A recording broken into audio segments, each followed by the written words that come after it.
So in my previous video, I made a suggestion to make a low temperature disconnect for your lithium iron phosphate battery charging.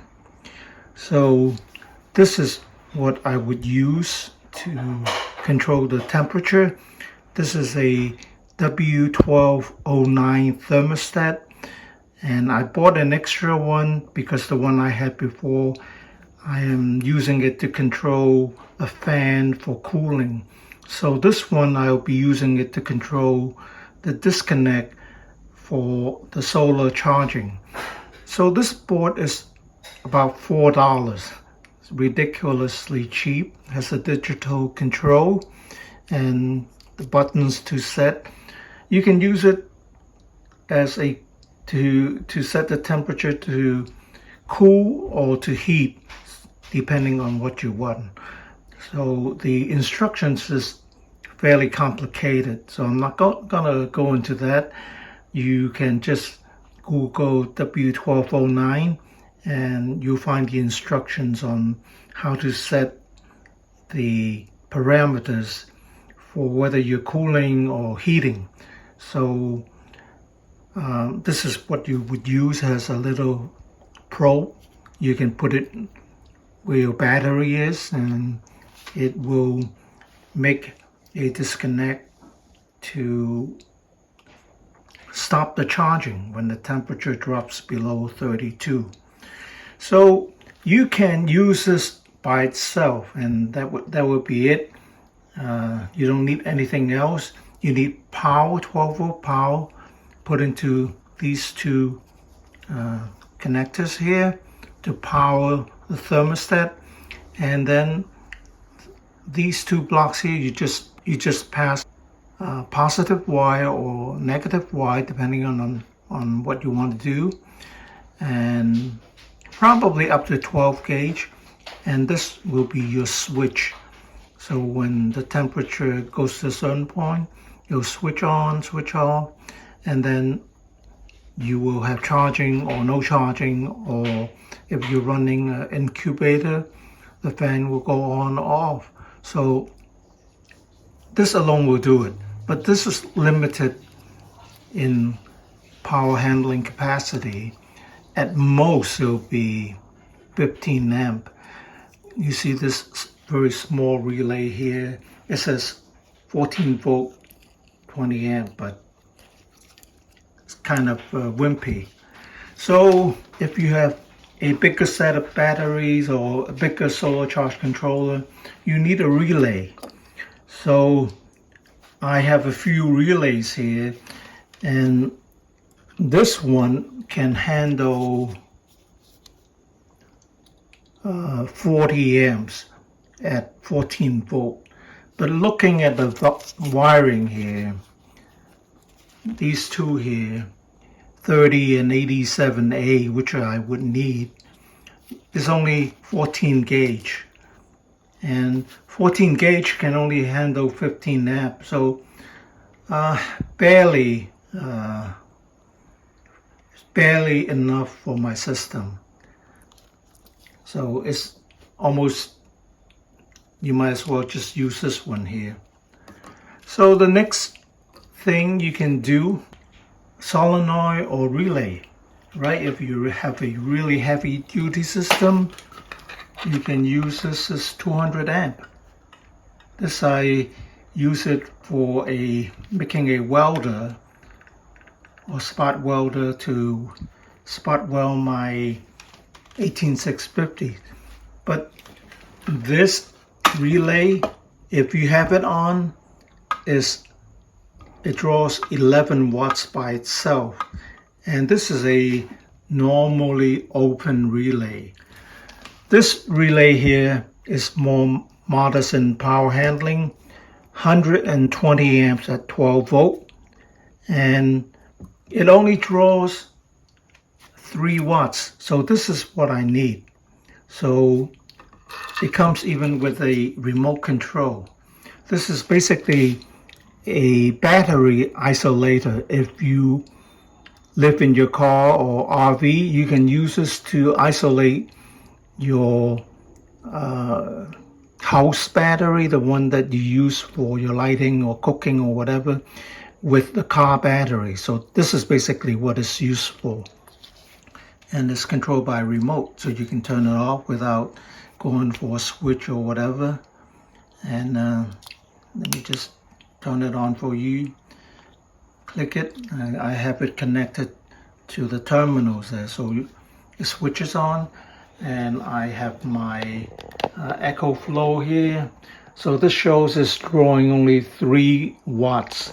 So if you're using it for charging or whatnot, it won't draw that much power from your solar charging or your solar batteries. So probably I'm not going to use this. So this would be what I would be using, because you can see the terminals are much heavier duty. You can either switch your positive or your negative wire depending on how you want to set it up. I'm gonna switch my positive wire. So because it is normally open, I would have to send power through the coils to keep the contacts closed. The contact is 30 and 87. So when you apply power to the coil terminals here, 85, 86 are the coil terminal. 85 is the negative, 86 is the positive. When you apply power to the coil terminals, the relay will close, because this is a normally open one. So I have to apply power to the relay all the time because I want it closed. And when the temperature drops below 32, I will have this thermostat cut the power to the relay, right?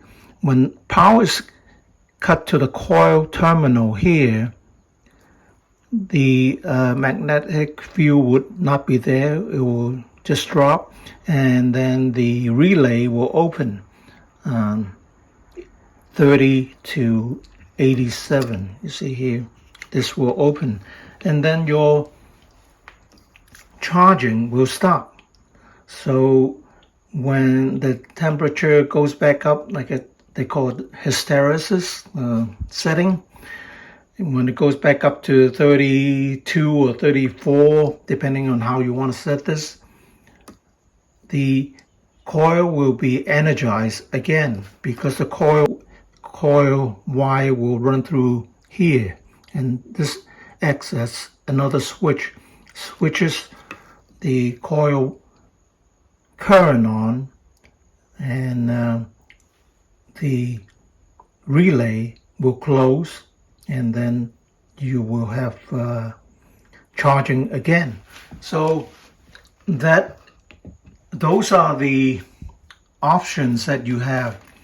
Use something like this. This is very cheap. Again, this is like $5 or $7. I don't remember. But when I bought it, I kind of know that the wiring is wimpy. It's 14 gauge. I bought it anyway, just as a spare. And then I bought this. All this is $15 or so, because it's a remote control. By the way, when you get this, there's no battery in there. Yep. That's the same kind of battery you use for car remote, okay? And otherwise it won't work. And I tried it out from at least 20 feet, and you can switch it on or off.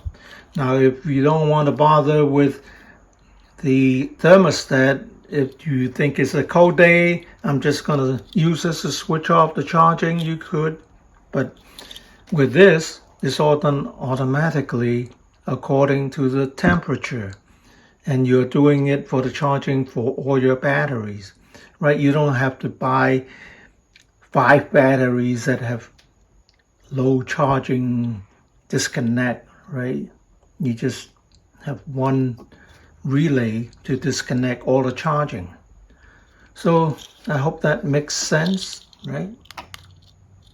Switch it on, switch it off, and you can use thermostat to control the switching on and off of the coil, right? This one here, I forgot to mention, this one has 5 pins. So you have, normally 30 is connected to 87A. This is closed. Or you can connect it to 87. 30 can be connected to either one. So for my purpose, it would be optimal to use 30 to 87 because it won't draw any power. Only when I need to switch it, I switch it to 87, right? But this draws very little current too, so it's not a problem. The problem with this is the wiring size. All right, I know it might sound a little confusing, and this concern is only for those that live in the northern latitudes, maybe in Alaska and upstate New York, or places that are often below freezing temperature. All right, I hope this helped you, and I think when I make this video, it sort of it makes sort of like a summary, so I can look at it myself. After a few months, I might forget myself, especially what 85, 86 is for the relay, and what 80, 30, and 87 is for the common and whatnot. So yeah, thanks for watching. I know this video is kind of long.